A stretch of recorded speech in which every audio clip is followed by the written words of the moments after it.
At the end of our last vlog, you left us in Sowerby Bridge, where we stayed for a few days, having had a few gas problems. Many thanks to David at Shire Cruises for the hard work he put in solving the problem. The Rochdale is notorious for having water problems. However, after 3 to 4 days of heavy rain, which we would normally not welcome, this was the River Calder. We were hoping, therefore, that our water problems were no more. Let's wait and see. The Rochdale Canal will take us from Sowerby Bridge to Manchester. We will have to do 83 locks in just over 30 miles as we climb up the Pennines and then go down the other side.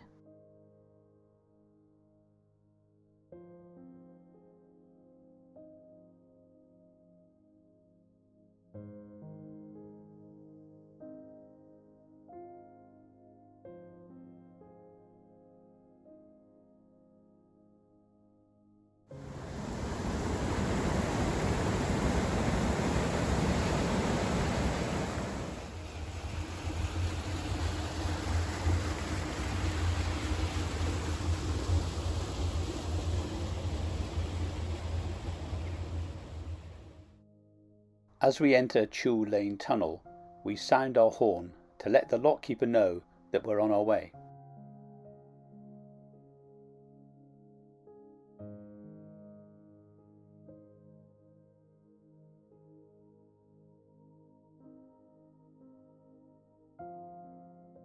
As we turn the corner at the end of the tunnel, we are greeted by the deepest lock on the entire canal network in England, Tuel Lane.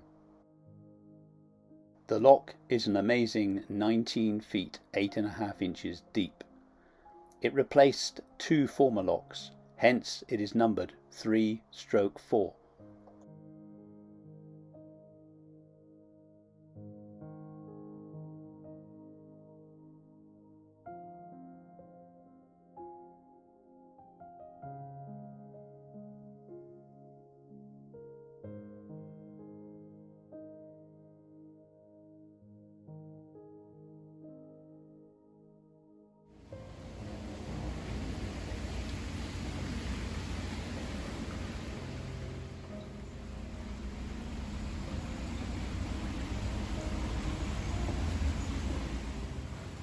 This lock holds a whopping 130,000 gallons of water, or 590,000 litres. I was just saying the irony of the deepest lock on the canal network is on the canal that supposedly has the least water in the Rochdale, but this is We're going up there, hopefully. Very slowly. Such a spooky, yeah, I'm glad we're taking it slowly. This is such a huge amount of water needed to fill this massive lock. A little bit intimidating, isn't it? Special poles are built into the side of the lock wall so that we can keep our rope secure as we ascend. This prevents us being thrown around by the sheer weight of water.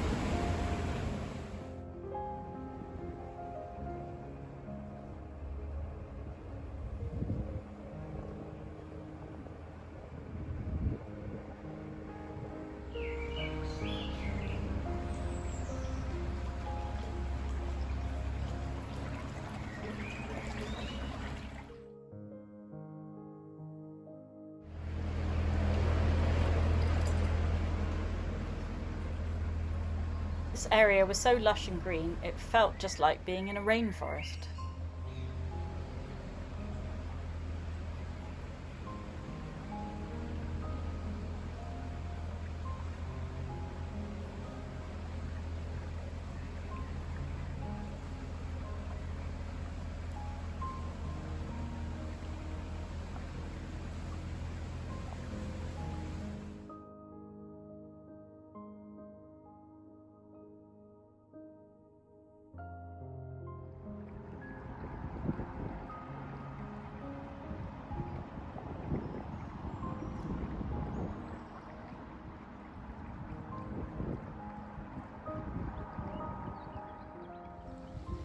The Rochdale Canal is underused, and as a result, many of the lock mechanisms are poorly maintained, often not working at all. It was really tough going at times.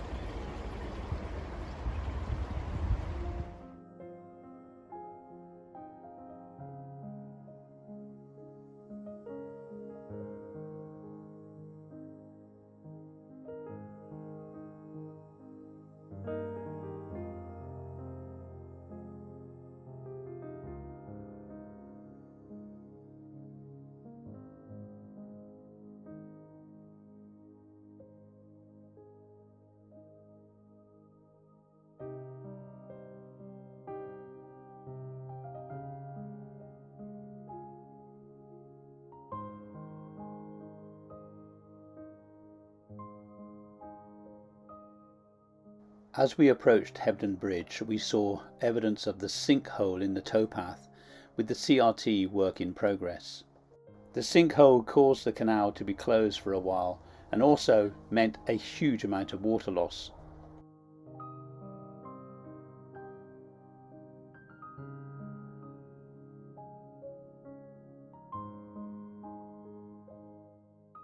Hebden Bridge is beautiful and well worth a visit if you're passing.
This is Lock 16, Lob Mill Lock, and we see our first evidence of some of the water issues on the Rochdale, as the CRT are using this pump to bring water from a nearby river.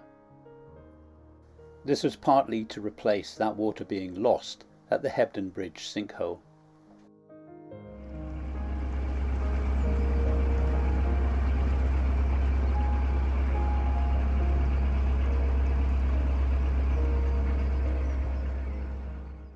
When we were planning our boat purchase and the Odyssey itself, we took a lot of advice from the vlog Cruising the Cut and its presenter, David Johns. David is engaged in his next filming project, and we met him by chance at Callis Lock on the Rochdale. He filmed us leaving. As you can see, we were too busy chatting to get a proper picture of David.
Several months ago, I responded to a request on Facebook on a boating group I belong to, looking for somebody to help this young man out with his studies on humidity in boats.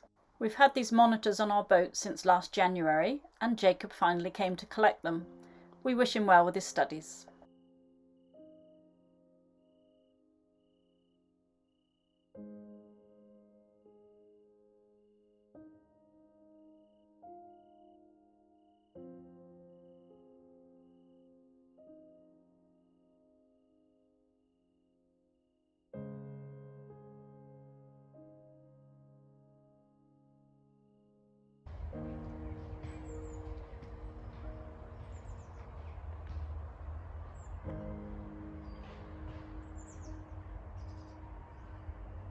Todmorden was so lovely, we spent 4 days here in the end.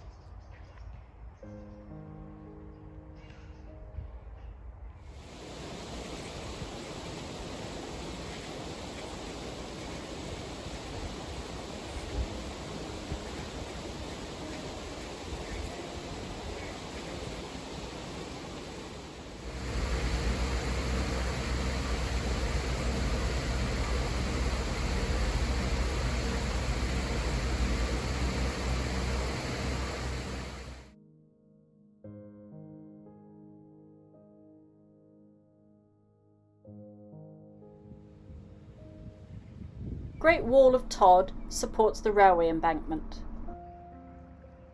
It's estimated it contains over 4 million bricks and was built in 1881.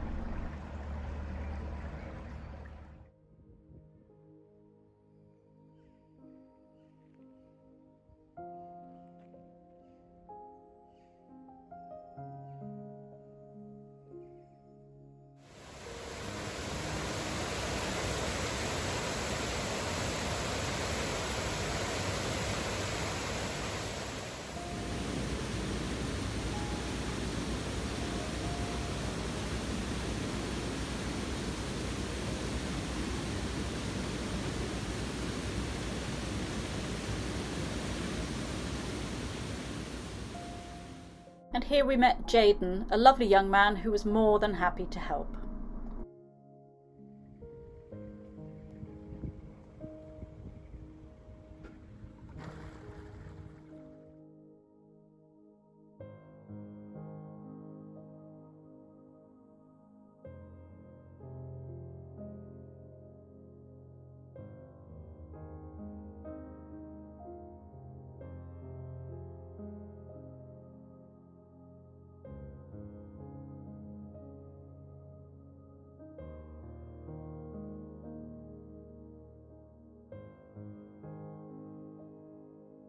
This is the entrance to the Summit Railway Tunnel, built between 1838 and 1841 by the Manchester and Leeds Railway. At the time it was built, it was the longest tunnel in the world, at 1.6 miles.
Having reached the top, we then encounter a bit of a problem: no water on the next pound. A call to CRT brings a nice man out who promises us he will sort it and will take us down the next day.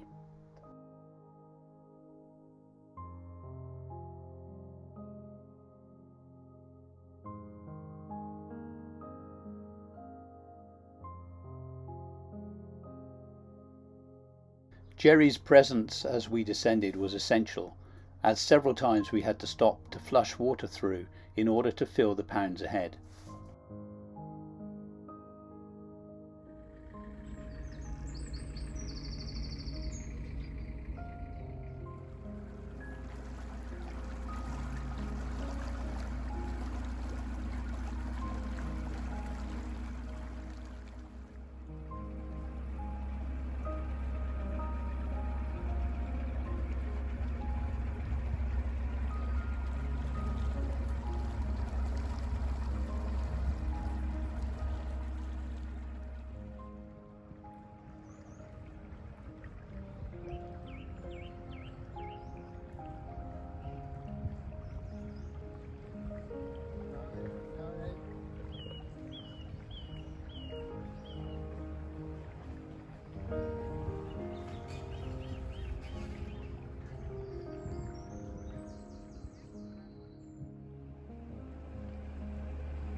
All the way down this section of the canal, we found that the water levels were questionable, and there was lots and lots of debris in the water. When you have shallow water and lots of debris, you know that you're going to be visiting your weed hatch on many occasions. Today's prize wrapped round the prop, a raincoat.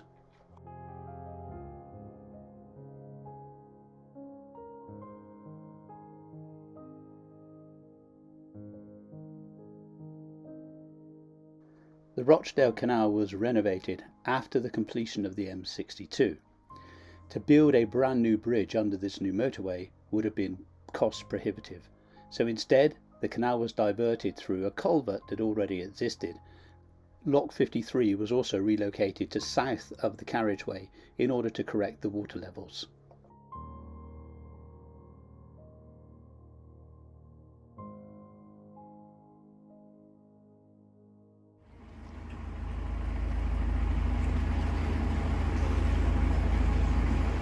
On our last day, we paired up with Ian and Sarah on their boat Wandering Swan to tackle the remaining 20 or so locks all the way down into Manchester. The water level in some of the pounds was ridiculously low, so we were really pleased to have Mike, a volunteer lockie from the CRT, along to help us sort this out. In 1 pound alone, we counted 12 shopping trolleys.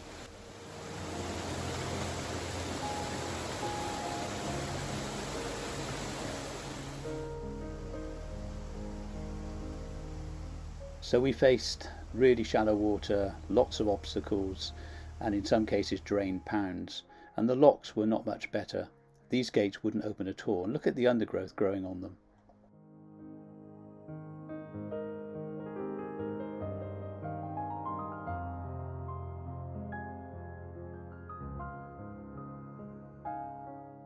Eventually, after a gruelling descent, we can see the Manchester skyline and the old warehouses coming into sight.